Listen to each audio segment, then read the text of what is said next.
Hey guys, Andy McDermott here again at Intentional Sports. We're in the Turf Fieldhouse. I'm here with two rock star soccer coaches. Guys, can you introduce yourselves, please? Yeah, my name is Herbert Cerrera. I'm Alberto Rodriguez. So these guys are two of our coaches here, two of our staff members. They have a great story, and I connected with them last week about some soccer stuff and some life stuff, and I had the idea to have them share a little bit with you guys, because I think it's a great story for the intentional sports community.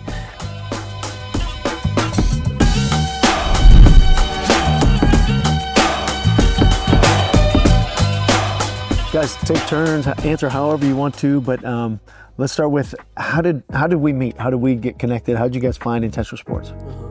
So about intentional sports, one of my friends ended up posting the field, and then when I looked it up, I was like, hey, this is 3 minutes away from my house. So then I made the drive over here, and then I came down to the facility, and I saw it's a beautiful facility, beautiful turf and all of that. So me and my friends, we would come here, we would practice all the time. One of the times that we were outside practicing on the mini pitches, I just see this guy start approaching us, and I thought he was gonna ask us I didn't know who he was, but it looked like he wanted to ask us a question. So we stopped playing and we started having a conversation with him, and it turned out to be Andy. And then Andy was just sharing with us how he was just happy to have us there, and how he's been trying to work for a long time to have the field open for players to practice on. And then we just kept going with the conversation a little, and at the end of the conversation, we just connected it.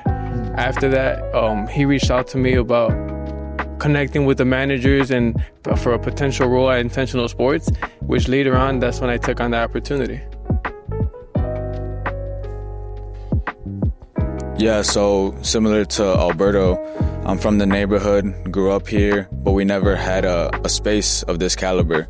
And I went out of town for college, so when I came back about a year ago, my first interaction with Intentional, I was looking for a soccer team to try out for. I tried out for Edgewater Castle, and they were hosting tryouts here at Intentional. So I look it up and I see, what's this new facility that's here? I was gone, did it just pop out of nowhere? So that was my first interaction with Intentional. I show up and it's just world-class facility. World-class turf, world-class field, world-class basketball courts. It's crazy. You would never see anything like this in this neighborhood. And, I was curious. I was like, what is Intentional? Why are they here? Why in this neighborhood? And then going off of what Alberto said, we were playing out in the mini pitches, just small-sided with friends, just having a good time. And then Andy comes up to us, he approaches us, he introduces himself, we introduce ourselves, and that's how we got connected. Excellent. Thanks, you guys. I probably look like the old crabby guy coming out to the field to kick you guys off, but it was really the opposite. If you guys have been to the Intentional Sports campus, if you've seen the mini pitches, that's exactly why they're there, for the community to come and play, and they're fun as well. I mean, a 3v3 field, so fun for kids, but fun for old guys too, because there's less running involved. So it's a good space. Guys, let's back up a little bit. You said you grew up near here. Talk about where you lived, where you grew up, where you went to high school. Yeah, so I grew up in the Hermoso neighborhood, right next to Belmont Cragen, right next to Humboldt Park, right next to Austin. And my soccer journey began pretty early, around 3 years old. I grew up playing over in Reese Park. I was part of a Mexican league team where we just had a coach that would bring in all these kids. He would train us. We would play on Sundays, and that's kind of where my soccer career began. So, it was fun. When you're a kid, you're innocent. You just kind of show up, you play. You don't really think too much of the environment around you. When you get older, you kind of start to see things of, oh, that's interesting. Why is maybe some people making these type of choices? Why does the environment feel a little different? And, you grow up, you realize the reality of the neighborhood you're in. Maybe it's not the best, maybe it's not ideal, but you just want to play soccer, so you don't worry about it. You hear all these people talk about how dangerous or how suspicious some neighborhoods are. And it's not until you get older to when you realize, wow, it's actually like this. But when you're focused on soccer and you're playing all the time, your focus is on soccer. You're not really focused on what's going on around you. So that's kind of the upbringing I have. I was blessed enough to go to a private high school. I went to St. Patrick High School on the northwest side. I got kind of recruited there to play soccer, but the main reason I was able to attend that high school was because my mother, who was a single mother of 3, she really forced onto me about getting good grades and staying in school and just having that be my focus, that in soccer. And it paid off. I was able to go to a good high school because of my grades. I got a good scholarship to where I paid almost nothing, and I was able to have an excellent soccer experience there. I grew up in Humboldt Park for like 12 years, and then after that I moved to the Hermoso community, and I've been here ever since. But throughout that, my soccer career has led me all over the city. Starting off, I started off playing in like local teams in Humboldt Park. Same thing, a coach would just bring some kids, bring some cones, and we'll start practicing there. And then from there, I transitioned to like practicing in places like Reese Park, where actually a teammate and Herbert and I, we used to play for the same guy at Reese Park. For this guy, he had a team called Chelsea, and that's where our career started. And then from there on, because of travel team, I was fortunate enough to expand myself throughout the city to like different neighborhoods like Lakeview, that uptown area, the Logan Square area, different neighborhoods where I was able to practice and interact with different people from different communities. And that opened my doors a lot. Besides that, I went to high school in Lakeview, which is also outside of my community, where my parents always pushed me to like not just stay in my community, but extend my branches and keep on connecting and making and opening more doors. If you guys hadn't been able to go to St. Pat's, or I assume that was maybe a charter school in Lakeview's a CPS high school. CPS. So, what's the public school that you would have gone to if you didn't have the opportunity to kind of choose where you wanted to go? Yeah, for me, it would have been Clemente. Clemente. Yeah. Herbert.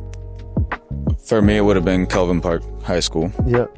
And those schools, I'm sure there's great people there, great academics, but probably not the opportunities that you guys had, right? Definitely not at the same level. And then you had told me a little bit about getting to play club soccer as well. Can you talk about that opportunity? When you were, and how old were you? So I would say I was around 8, and this started because one of my brother's teammates was playing for a club called FC Drive. And then his teammate mentioned it to my brother. So then my parents took my brother, took me, and then we went, we tried out, we liked it. But then we saw the cost, and it was a really expensive club. But at that time, there was a guy named Dana who ran the club, and we talked to him, and then he told us that we can play with no charge. So that was my first time like joining a club on a scholarship.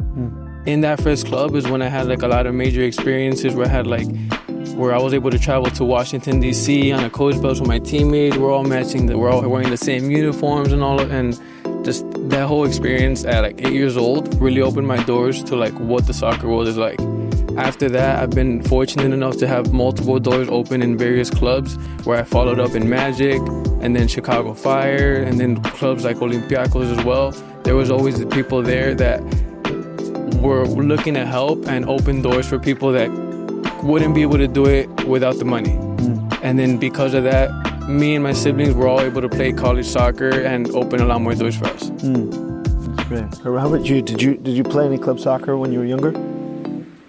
Yeah, so I kind of grew up just playing that typical Mexican league soccer my whole life up until I got to high school. When I got to high school, I played on a club team called Celtic FC. Not a super huge organization, but I was able to afford it. They gave me a full ride, and it was just more soccer to play with some of my friends. Other than that, my main soccer experience came through high school at St. Patrick's. We had a good fall season, and our coach was very involved in the off season. We were always playing. He would take our team to go play in Chi-Town over on the south side, and we would play in a high school league there. And then he would also put us in a men's league. So our coach had us playing basically year round. And I think that definitely played a role onto why our high school team was so successful, is because we were always playing.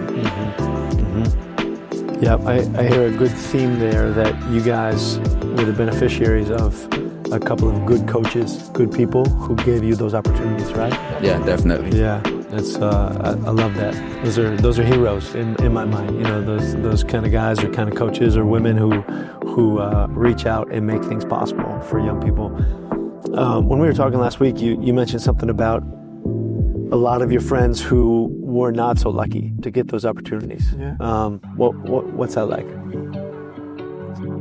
So I feel like I think about this a lot, especially when I'm working with the kids from this community.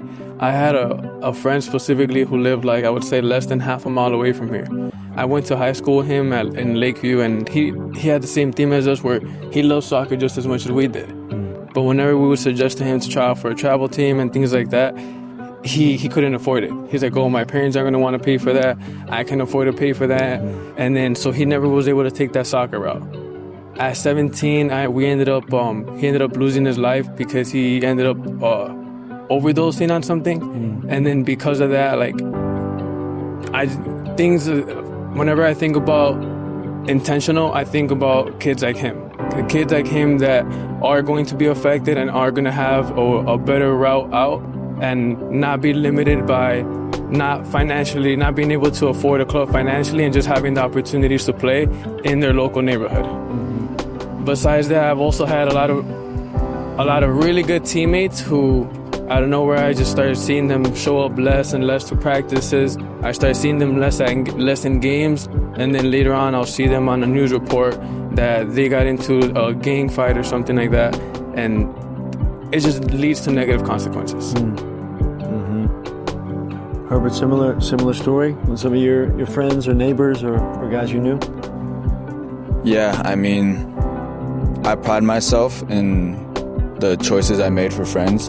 I think my friend group, my close circle, we all have a good head on our shoulders, you know. And that just derives from having really good parents, you know, stressing about keeping us off the street, to focus in school, to focus in soccer. But then you also have those other friends that, you know, don't have the same opportunity, or maybe the same parenting, or maybe the same environment, to where it's just one of those stories where they fall to the streets, you know. They don't have the experiences available to them or the opportunities available to them to play soccer as much as we do, or the financial resources to be able to join a club team or to go to a good high school.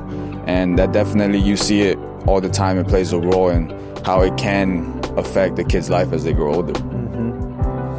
Yeah, absolutely. I mean, talk about heroes.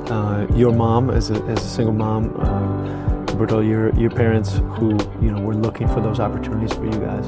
One, kept you out of trouble. Two, made sure you got good grades. And it might have been a pain in the butt as a kid, but now looking back, now that you guys are old guys now, but you can appreciate how incredibly fortunate you are to have had mom or parents who were involved in your life. Yeah, definitely. We see a lot of kids in these communities around here that aren't so fortunate. You know, maybe some of our kids in our academies here have a great mom or a great dad, and they're bringing them here. But some of them, you know, we know it's hard to track down the parents. You know, the kids end up over here playing something, and it's hard to even get in contact with the parents. You know, they might not even know that they're here. So, well, that's a good segue to, you know, why you guys here? Why are you coaching? Why is this important to you guys now to do this now? Whenever I'm coaching, I want to be an impact. I want to be that same person that other people were for me to these other kids, especially kids from our community, kids that look like me, talk like me, or for example, I'm coaching like 4 or 5 kids that go to the same elementary school that I do. That's like a full circle thing where I never would have thought that I would have been in the situation where I can make an impact on these kids that are from these same places that I am. So being able to bring the experience that I have in club soccer, college soccer, and put this on these kids and make these kids love soccer so they can grow up to be like me or even better and just be good people. And that's the impact that I wanted to have here. And I saw what Intentional was doing, especially once I joined the team and saw how much the staff cared, the coaches cared, how much Andy and Austin care about these kids. It builds a spark in you to want to care about these kids even more. Yeah, I think it stems around the idea that this generation's job is to be that example for the next generation, because the kids are the future. That's how it's always going to be everywhere. And just circling back around to why intentional. Like we said, this is a new facility in our neighborhood. We did our research. We saw, okay, what is intentional? What do they stand for? Oh, they stand for giving kids with low-income backgrounds or just not in the best situations an opportunity to have these experiences, to have some place to go to after school, whether that be for soccer, basketball, baseball, you name it. This space can provide a new experience and a dream for these kids. Give them something to look forward to after school, showing them that these experiences are possible for families like them, families like us. And, just there's fulfillment in that. There's fulfillment in knowing that you're making a difference, especially with kids that grew up in the same community as you, as Alberto touched on.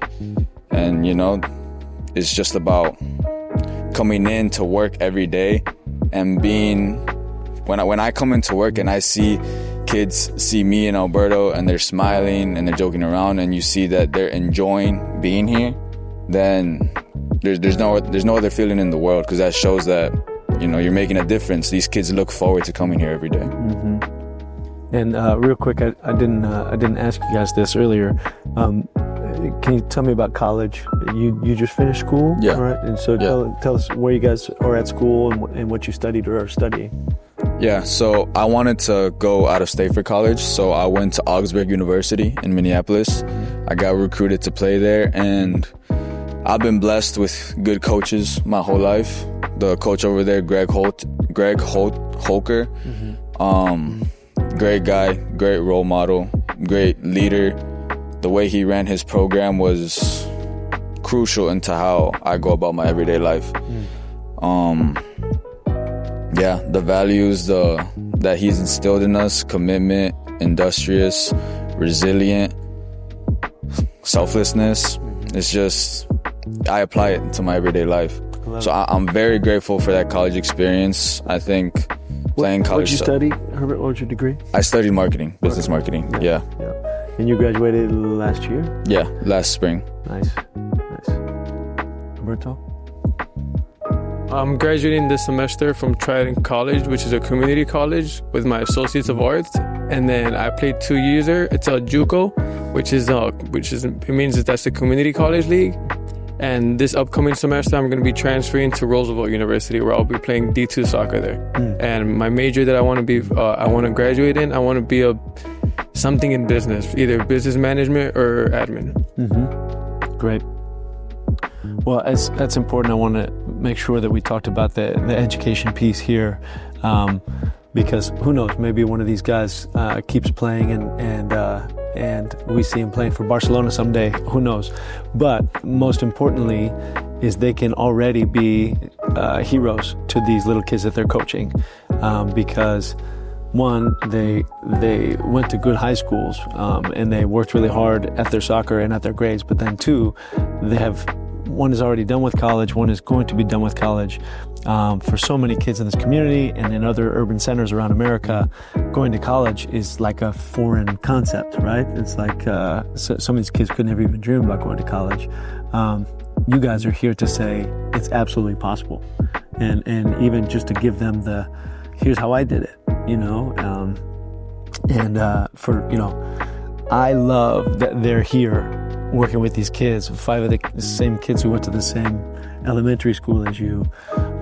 What better role models could these kids have? They see Coach Andy, they see an old guy who doesn't look like them, and I surprise them by speaking Spanish sometimes, but these guys can be actual role models, heroes. They can still run around, play great soccer with them, but these kids can say, hey, he came from where I come from, I can be successful like him. So it's a fantastic story, you guys, and really appreciate that.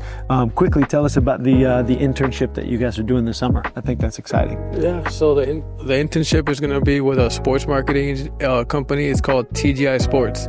And essentially we're going to travel to different venues across the U.S.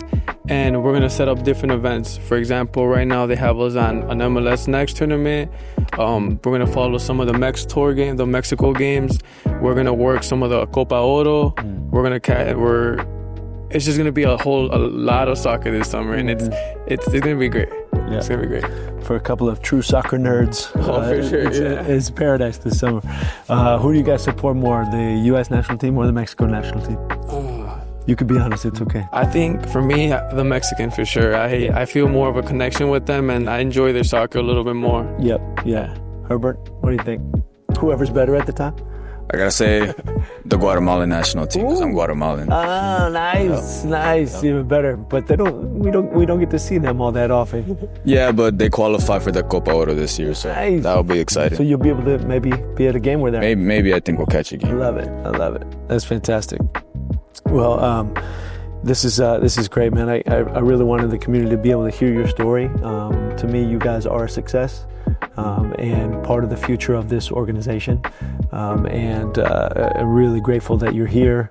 And thanks for spending the time to talk with us a little bit today. Definitely. No, thank you for making the time, for letting us share our story with these kids. Like you said, they're our future, so we'd love for them to see us as role models and just want to become better people. Mm-hmm. Absolutely. No, that's great, you guys. And I know as a coach, we often get just as much out of it, if not more, than the kids do. I always feel like even today I've been, coaching for 400 years. I still learn stuff from kids. I'm still laughing with kids, Has there been any moments for you guys coaching in this place that you that pop out or you remember? Yeah. So when we have our academy class, which is for kids of all skill levels coming in, some are just playing for the first time. There was this one moment where one of the players, she comes up to me and she goes, Coach, look what I've been practicing. And it's when you balance the ball on your feet, kind of stalling it and just trying to catch it out of the air. And she was showing progress, and the fact that she's going home and she's working on it when we don't ask her to just shows how much she's enjoying the game, how much she's enjoying her time here. So the next time she comes, she can come and impress me and be like, Coach, look what I learned. Like, it's just, I love to see it. I love it. One of my favorite moments here was there was a kid who doesn't speak any English. And then there was another kid who asked him his name, and he told him. And then the kid that doesn't speak any English, I told him, I was like, hey, ask him what his name is. And he asked me, he's like, how do I ask him? So I had to tell him how to ask him. So I saw the way he turned, asked the guy told him, and then he that was his first friend. And just seeing the smile in his face when the other guy told him his name, and he realized that they just connected, that had a huge impact on me for sure. Man, I know I'm getting soft in my old age, but these guys make me emotional. That is intentional sports in a nutshell right there. We want kids who would never have kicked the ball before to show up and then fall in love with the game. Because we all know as ex-athletes, we can't force kids to play anything, But if they fall in love with it, if it's rooted in fun, then they'll go home and they'll keep playing. And then they'll be a little bit better the next time they come. And then if they get this much better every single day, then they're here for 3 years, 5 years. These kids are going to be good at sports. And then the second thing is making friends. We all know how hard it is to make friends these days when kids might be, stuck at home because it's not safe to go to a park and they're just staring at a screen all day, to have that social interaction. And I love, I'm biased towards soccer, but I think you look at soccer teams in America, you'll see, every way that a human can look. And then all of a sudden here at Intentional Sports, we have kids from Hermosa playing with kids from Austin, playing with kids from Belmont Cragen. And normally those neighborhoods wouldn't hang out with each other too much, right? So you see little kids, 3, 4, 5 years old becoming friends with kids from a different neighborhood only because they're kicking a soccer ball together, And then guess what? Maybe the parents show up and then maybe the parents become friends, And that would never happen. This land was vacant for 45 years, so obviously it wasn't happening here, but all of a sudden now we're seeing these teammates become friends. Well, thanks again for joining us, you guys. this has been a pleasure for me to speak with these two young heroes. And please tune in to our other podcasts. Check out the website. Send us some email questions or anything you want to talk about. We'd love to hear from you. Follow us on our social media. There's always great content on there. We're always trying to tell stories of people in this community. So thanks to you guys, and we'll see you next time.